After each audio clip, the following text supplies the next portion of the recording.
थानायनि दे राहा बे राहाखौबो जाहाथे लानो हायो जों बे उसिलाय जों खामानिखौ अहरहर मावगासिनो दङ आरो रावखौबो जों माइगाब जुजाब खालामाखै जाय मानसिया फिसिबिलिटि दं जों बिसोरनो हरगासिनो दङ दा नंखायनो आरो मोनसे आसुनि फैबावगासिनो दङ बे आसुनियानो जाहैबाय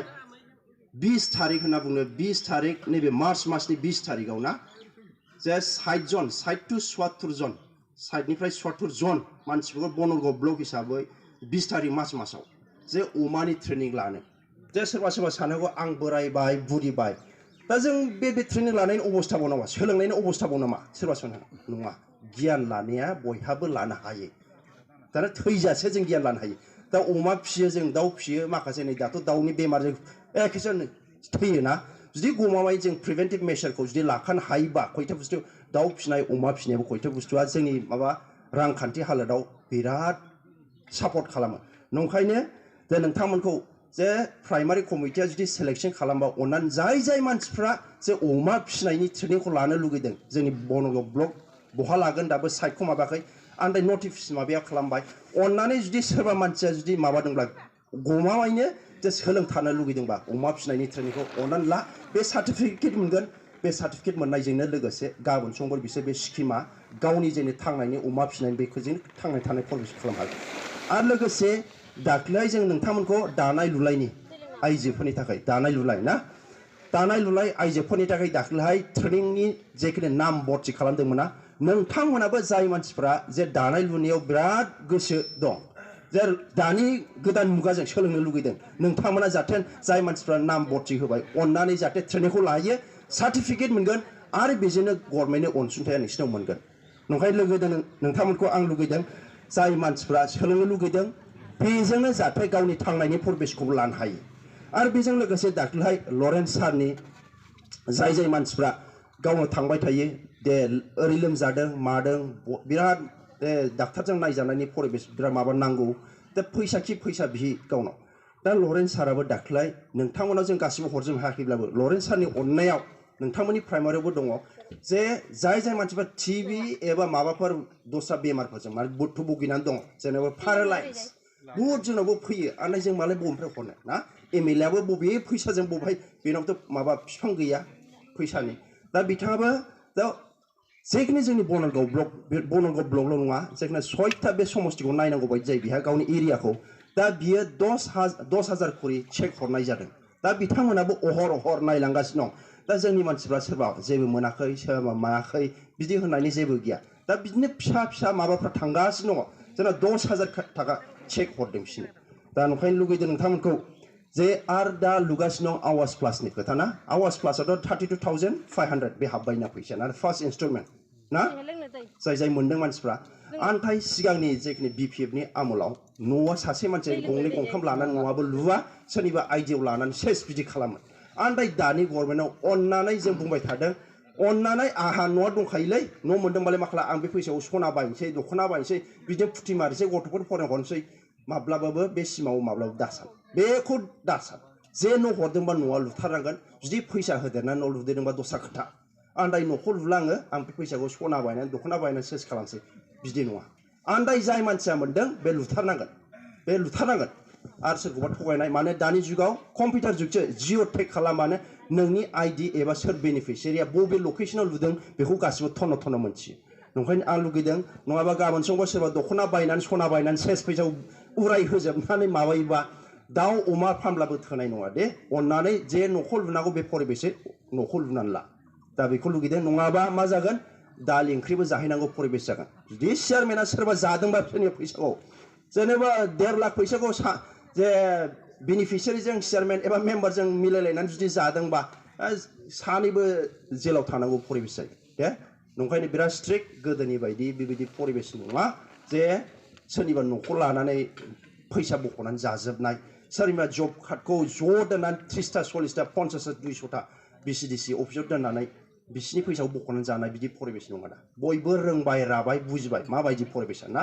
दा जोंना बेबायदिखौ जेरखम जों गुबुन खालामनो लुगैदों जों थार जे जाहाथे रायजो राजाफ्रा जे एम जेनेरेगोन खामानि मावनानै मोनजाथों जों बेफोरखौसो लुगैदों दा नंखायनो लुगैदों नोंथांमोनखौ दा ओरैनो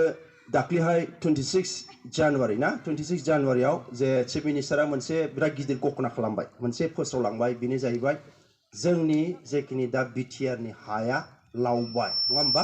दा जोंना सनितपुर बिश्वनाथ गहपुर बे माखासे हाफ्रा जेराव बर'फ्रा मैखोमै रायजानानै दं जोंना मेजरिटी बर'फ्रा बे हाफ्रा जोंनाव हाबफैजोबबाय बे सिमाया जोंना लावबाय दा जोंनाव 20टा सिटआ बारायगोन 40-50 60टा 20टा बारायबा 60टा सिटआ दा जाफैसिगोन दा गमामायैनो जोंनि UPPL गभर्नमेन्टनि दा नोंथांमोना बिराद परिबेसा मोजां दा हजोंहाय जों नायोबा सनितपुर बिश्वनाथ गहपुरनि मानसिफ्रा ओरैबायदि रंजानाय दा बिसिनि रंजानाया जों माबानो हाया जेरै चिफ मिनिस्टारा जेब्ला फोसावदों 26 जानुवारियाव ओरैबायदि बिसोर अमा दाउ गावसिनि जेखिनि दं जालायदों रायजोफोरजों मिलायदों मोसादों मुसुरदों गासैबो बिराद फुर्ति मानो होनना बुङोब्ला बिसोर बिराद गोलाव बोसोर आन्दलन मुभमेन्टआव बिसोर जरित दंमोन वेरास बै समाव जे BLTनि सुक्तियाव बायबो हाबाखसै BSc बाय हाबाखसै नै दे माबानि बिटिआरनि दे सुक्ति दा जाबाय बाय हाबफैनाय लोगोनो बिराद खुसि आरो खुसिसिना मा जादोंबा दाख्लै 26 जानुवारि जे चिफ मिनिस्टारा घोषणा खालामबाय जे गहपुर सनितपुर जे मेजरिटी बर'फोर दं बे मेजरिटी बर'फोर थानायफ्रा गासैबो हाबफैजोबसिगोन दा नंखायनो जोंनि सिमाया लावबाय गमामायैनो बै सनितपुर बिश्वनाथ एबा गहपुरनि बर'फ्रा गमामायैनो दा UPPL खौ अनसायनाया थानांगोन आरो अनसायगोनबो आरो अनसायनाय हाबाफारियाव नंखायनो फैगौ बोथोराव जे 2025 जे BTCनि जे बिसायख'थि जानो थांगासिनो दंना बे बिसायख'थियाव 100% जों UPPL गभर्नमेन्ट थागोन आन्दाय गभर्नमेन्टल' नङा जोंना मेजरिटी UPPL गभर्नमेन्टआ दाहैनायनि परिबेसखौ जों खालामनांगोन मारै खालामनांगोन होनबा दिनै नोंथांमोनखौ जों लानानैसो जों गोरा माने दा परिबेसा मोजांनिफ्राय मोजां जाबोगासिनो दङ दा नोंथांमोना दिनै 2024आव जों माबोरै खालामगोन होनना बुंब्ला नोंथांमोनहाबो दिनै जे मेम्बारशिप लानांगौ ना मेम्बारशिप सोरबा न' मोनबाय सोरबा अरुनदय मोनबाय सोरबा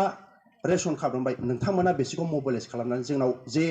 लाबोनांगौ जे मेम्बारशिप ड्राइभखौ जों खालामनांगोन मानो होनना बुंबा जों संबिजिराव लिरनाय दं मोनसे ब्लकआव मिनिमाम 10,000 जन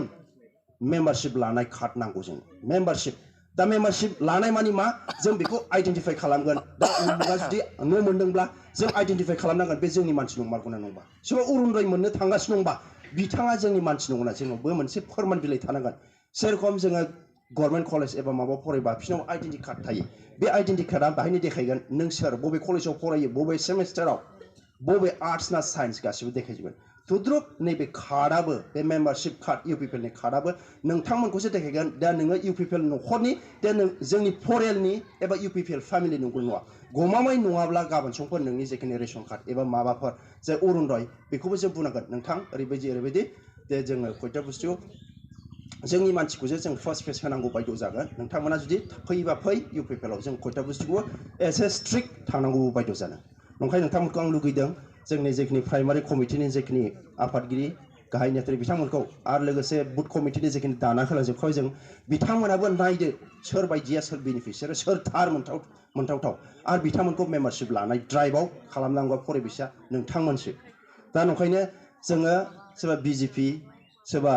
GSP जों बिजों नङा जों फैगोन 2025 सिंगल मेजरिटी देरहालांनानै दा जायनि फलाव जोंनाव बनरगाव ब्लक हिसाबै जोंनाव केन्डिडेट गैया दा जोंना दंमोन नाथाय जों जेनबाय थेवब्लाबो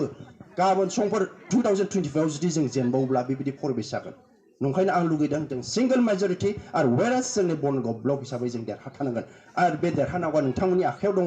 बा बे आखाया बे गुना बे देरहानायनि जेखिनि बोलो बे नोंथां रायजो-राजाफोरनावसो बे रायजो-राजाफ्रा नोंसोर स्ट्रं जाबानो जोंबो स्ट्रं आरो नोंथांमोनजों जों कालेक्टिभलि ज' जानानै जों जुजिनि दे आरो जेरैब्ला जुजिनानैसो जों देरहागोन आरो देरहानांगोनबो आरो 100% देरहागोन आरो ओरैनो आं लुगैदों नोंथांमोनखौ आं बांद्राय गोलावखौ बुंला आं मिजिंथिबाय नोंथांमोना बे अन्थाइबिल प्राइमारिनिफ्राय रायजो-राजा नोंथांमोना फ्रायनो मोजाङानो आरो बे परिबेसखौ आं मिथिखायो नोंथांमोना गोदोनिफ्रायनो जे आन्दलन फैदेरनिफ्रायनो बहुद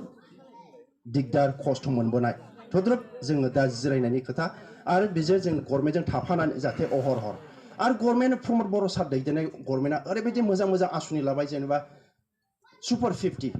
50नि खोथाखौ फ्रायनो मोनथिबाय जोंनि लिडारफ्रा जे सुपार 50आव दा IAS IPS अफिसार जानो थाखाय बहुद मानसिफ्रा दिल्लीयाव थांनानै कचिं 20 लाख 25 लाख न' भारा होनानै बिथांमोना कचिं लायो IAS UPS एग्जाम होनो थाखाय जेनेबा IS IPS जानो थाखाय दा बिथांमोनखौ 50 जन BTR नि ओनसोलनि जाखिनि जोंनि गथ'फोर BTR नि गथ'फोरखौ दा 50 जन मोजां मानसिफोरखौ सेलेक्ट खालामनानै दा कचिं होगासिनो दं गाबोन समफोर बे 50 निफ्राय गमामायैनो 6 जन 7 जन जुदि IS IPS अफिसार जायोब्ला गमामायैबो बे जोंनि ओनसोलनि उन्नतिनि थाखाय बिथांमोनाथ' सोरबा अफिसार गिदिर जागोन बिउरोक्रेट जागोन नंखायनो लुगैदों नोंथांमोनाबो जाहाथे बे उननि हाबाफारियाव जगदान होयो आरो बे हाबाफारि जेखिनि लादों बे मोजां रायजो राजाफोरनि थाखाय मोजां थाखाय खामानिखौ मावगासिनो दङ आरो बेजों लोगोसे अनेक दङ जेनेबा जोंनाव आं दहाय बुंबाय 6 शिडिउल प्रिमियार लिग बेबो जे 6टा जेखिनि जोंनाव 6 शिडिउलफोर दं 6 शिडिउल एरिया जेनेबा माबानिफ्राय दङ मिसिं दिमा हासाव आरो जोंनि BTR आरो शिलंनि दंना मेघालयनि बेसोरखौ लानानै फुटबल फाटिदों आरो बे माबाया अहरह जालांबाय थागोन गासिबो दा नंखायनो लुगैदो आं बारा गोलावखौ बुंला जोंनिफ्राय बहुतखिनि आसुनि फैगोन ST बर्डनिफ्राय नोंथांमोना ST बर्डनिफ्राय दाख्लैथ' माबा सेलेक्सन खालामबाय जेनेबा ओंखाम संग्रा चावला 5000नि माबा जागोन बियो दामा दा बेखौबोथ' जों 200 टा ना बेसेबांबा नोंसिनो हरजोबदों गासिबो दा बिथांमोननो नामा हरदों थेवब्लाबो अननानै बे सेलेक्सन जागोन बा अदर्ज दाजा गासिबो बुस्थुआ फैबाय थागोन अहरह दे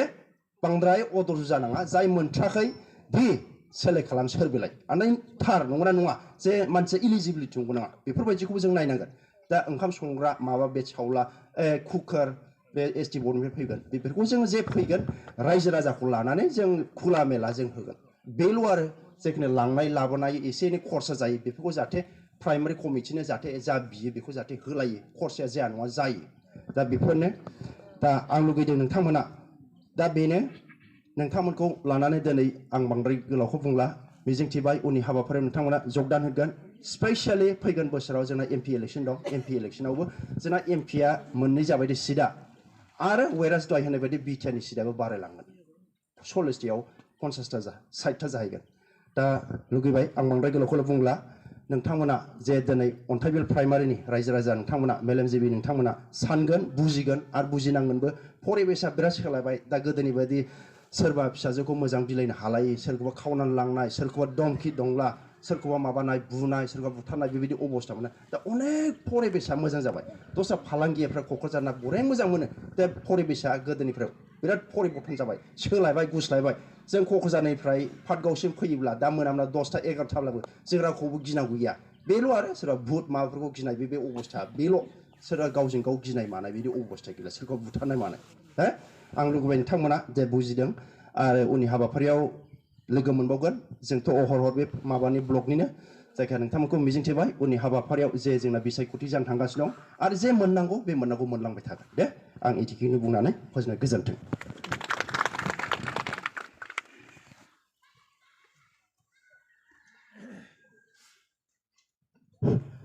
गोजोननाय थाबाय बुंथिगिरि सारनिसिम बिथाङा